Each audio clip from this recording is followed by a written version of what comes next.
由于受到强台风格美的影响，进入第4天的台军汉光40号演习于25号上午宣布停止。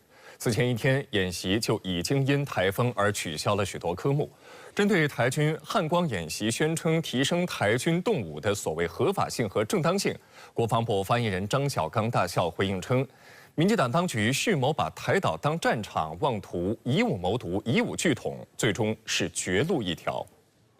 台军汉光40号演习22号开始5天4夜的实兵验证科目，但受台风格美吹袭影响，演习于25号上午宣布终止，各级部队立即转换成救灾任务，确保民众生命财产安全。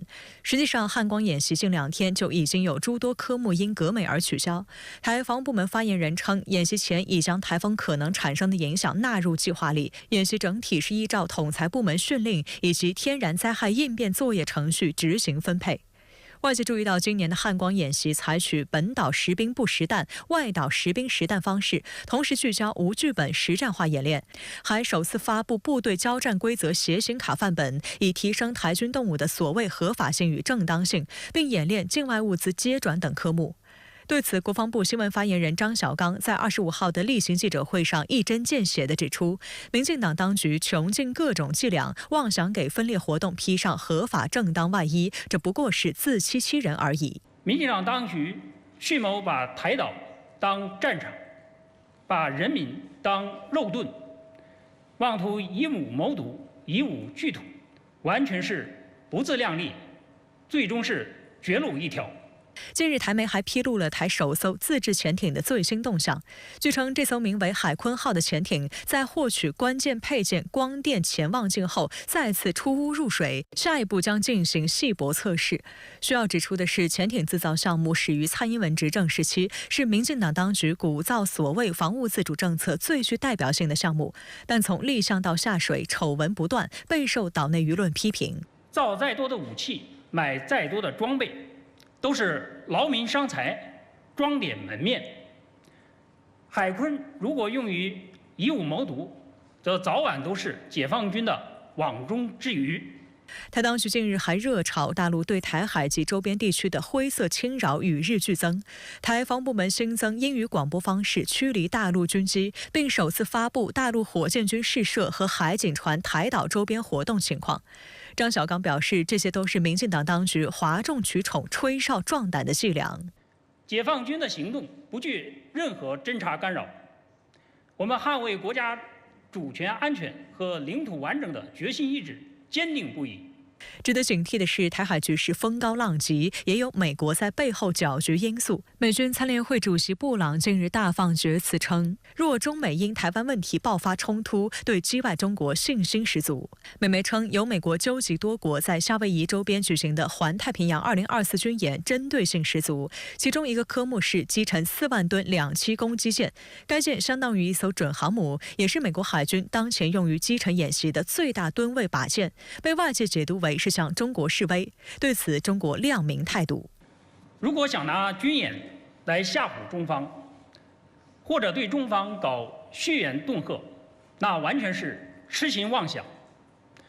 中国军队历来不信邪、不怕鬼、不怕鸦，有决心、有能力、有手段打败一切侵犯之敌，捍卫国家主权、安全和发展利益。拜登宣布退选之后，哈里斯气势如虹，吸金能力更是惊人，在24小时内筹集到了超过8100万美元的竞选资金，创下了纪录。有最新民调显示，哈里斯支持率成功反超，目前略微领先特朗普约2个百分点。美国民主党近日宣布，该党的全国代表们将于8月7号之前举行投票，确定总统候选人提名。据美联社报道，截至7月23号上午，在拜登退选后的2天内，哈里斯就成功获得2688名民主党代表的支持，远超在第一轮投票中赢得提名所需的1976名代表支持的门槛。这意味着，只要保持势头不变，哈里斯正式成为民主党总统候选人的悬念不大。哈里斯也拼尽全力进行拉票。继23号在威斯康星州出席首场竞选活动后，他24号来到印第安纳州，向一个非洲裔美国妇女组织发表演讲，瞄准有色人种族群。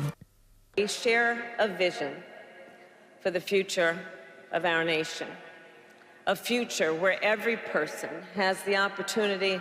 值得注意的是，印第安纳州长期是共和党的地盘。自1972年以来，除2008年外，该州选票都投给了共和党候选人。但2008年，该州支持奥巴马的人占优势，因此民主党看到了其中的有色人种选民的强大凝聚力。据称，哈里斯具有1半的牙买加血统和1半的印度血统。自从美国总统拜登宣布退选之后，哈里斯的选情简直可以用坐火箭来形容。他此前曝光率很低，甚至被认为是给拜登拖后腿的形象一夜之间反转，成为民主党年轻一代接班人的代言人。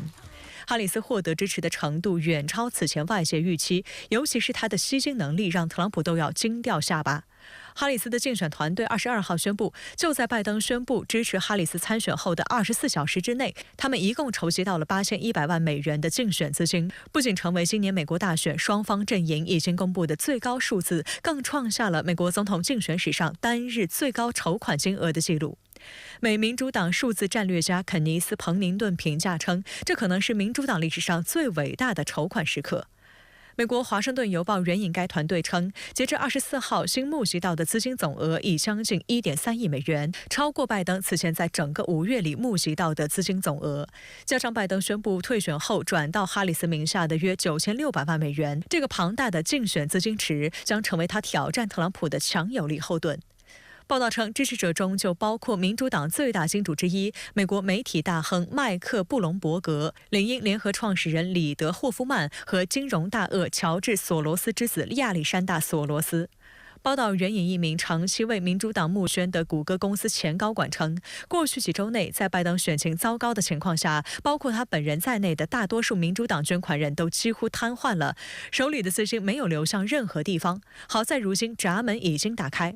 他预计未来几周内，捐款活动规模和成果还会继续扩大。30,000 new volunteers in one day.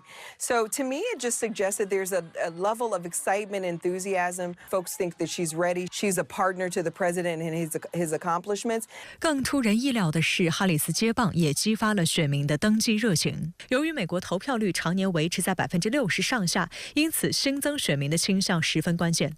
而根据一个美国选民登记网站数据，自哈里斯接替拜登参与竞选后的48小时内，全美共新增3.85万名新注册登记选民，创下本届选举周期的另一项纪录。其中83%的人年龄在18至34岁。分析认为，他们很有可能是受到哈里斯利用流行文化进行宣传而引流过来的。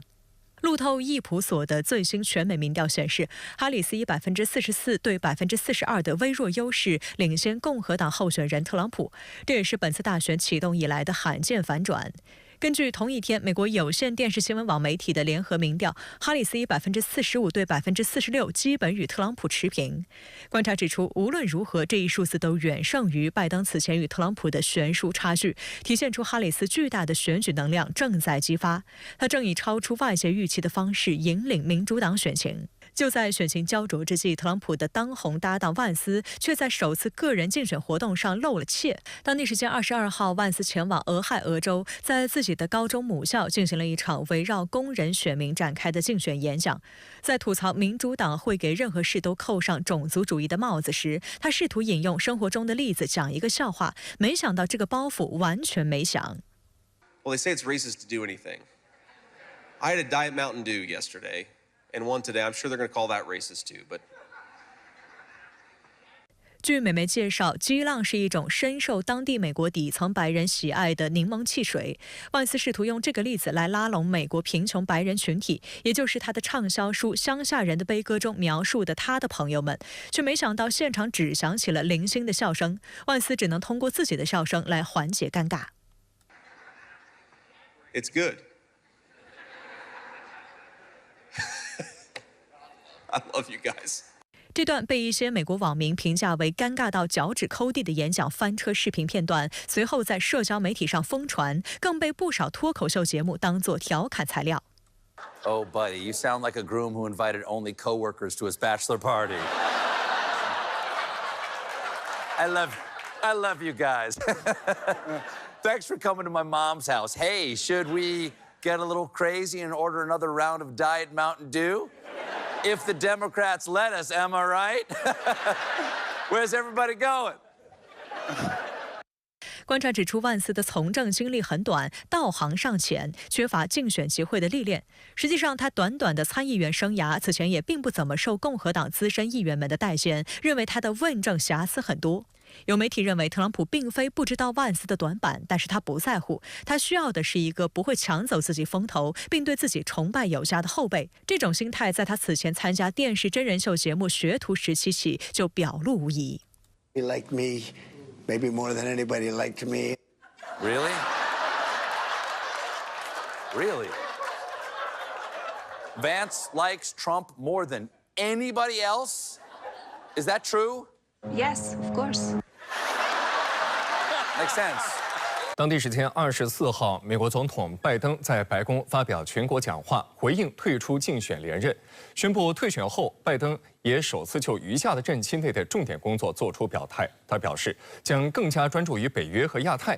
而接下来，美国国务卿和国防部长即将开启密集超长的亚洲之行。当地时间24号晚，美国总统拜登在白宫椭圆形办公室就退出总统竞选发表全国电视讲话。他表示，出于团结民主党的考虑，最终决定退选。据美媒报道，拜登是1968年以来第一位放弃寻求连任的美国总统，而退选也意味着现年81岁的拜登即将结束50多年的政治生涯。I revere this office, but I love my country more. It's been the honor of my life to serve as your president. Nothing can come in the way of saving our democracy. That includes personal ambition. So I've decided the best way forward is to pass the torch to a new generation. It was a chance for the president to begin writing the final chapter of his more than 50 years in public service as his vice president works to keep his legacy moving forward. 虽然拜登已经点名副总统哈里斯接棒出选，演讲中也称赞哈里斯有经验有能力，但外界注意到拜登已为剩余大半年的任期做好了规划，包括力阻普京拿下俄乌战场的胜利。7月30号，美菲2+2会议则在马尼拉举行，这是该机制启动以来首次在菲律宾举行会议。马克思政府上台后，菲律宾外交政策大幅转向，美菲安全合作快速升温。菲方批准向美国开放的军事基地数量从5个增加至9个，美军频繁借演习进驻巴士海峡等热点区域，双方还重启了南海联合巡航。此外，美方还公开怂恿支持菲方的侵权挑衅。不过，值得注意的是，菲律宾总统马科斯22号在发表国情咨文演讲时强调，外交手段是解决争端唯一可接受的途径。同一天，中外交部宣布，中方近来持续同菲方就管控仁爱礁局势进行磋商，并于日前就运补人道主义生活物资达成临时性安排，双方同意共同管控海上分歧，推动南海局势降温。拜登政府进入倒计时，从布林肯亚洲之行的路线不难看出，出访名单大有玄机，由南向北，正好对中国形成一种合围之势。有专家直指，对抗性十分明显，来者不善。当地时间7月25号，拜登、哈里斯先后会见正在访美的以色列总理内塔尼亚胡，讨论加沙停火问题。内塔尼亚胡此次访问白宫是他自前总统特朗普卸任以来首次访问白宫。当地时间周四，拜登和内塔尼亚胡在椭圆形办公室会面。拜登对内塔尼亚胡说：“我们有很多话要说，也许我们应该进入正题。”内塔尼亚胡则感谢拜登对以色列的支持。I want to thank you for 50 years of public service and 50 years of support for the state of Israel. Anyway, thank you all for being here. 会谈结束后，拜登和内塔尼亚胡还会见了美国人质家属。不过，拜登之后没有发表具有实质性内容的言论。Deeply and how strongly the president feels, we feel that we've got to get this hostage deal in place so we can get a ceasefire also in place, at least for phase one, for that those first 6 weeks. There are gaps that remain. 拜登会见内塔尼亚胡之后，美国副总统哈里斯也与以色列总理内塔尼亚胡举行会晤。So I just had a frank and constructive meeting with Prime Minister Netanyahu. I told him that I will always ensure that Israel is able to defend itself, including from Iran and Iran-backed militias such as Hamas and Hezbollah. 不过此前一天，他们却罕见缺席了内塔尼亚胡在国会发表的演讲。内塔尼亚胡在美国国会发表演讲是应共和党籍众议长约翰逊的邀请，他也成为首位面对美国国会两院发表4次演讲的外国领导人，打破了英国前首相丘吉尔的3次演讲记录。他的这次演讲长约1小时。America and Israel must stand together. I thank President Biden for his heartfelt support for Israel after the savage attack on October 7th. 据美国媒体报道，内塔尼亚胡的这场演讲遭到60多位民主党议员的集体抵制，他们拒绝起立及鼓掌。兼任参议长的美国副总统哈里斯以形成冲突为由缺席此次演讲。实际上，按照美国国会惯例，哈里斯作为副总统兼任参议院议长，通常会坐在发表演讲的外国领导人后面，并主持现场会议。民主党方面出席的最高级别人士仅为参议院外交关系委员会主席本卡丁。前众议长佩洛西形容这场演讲是美国国会邀请的外国政要中最糟糕的一次发言。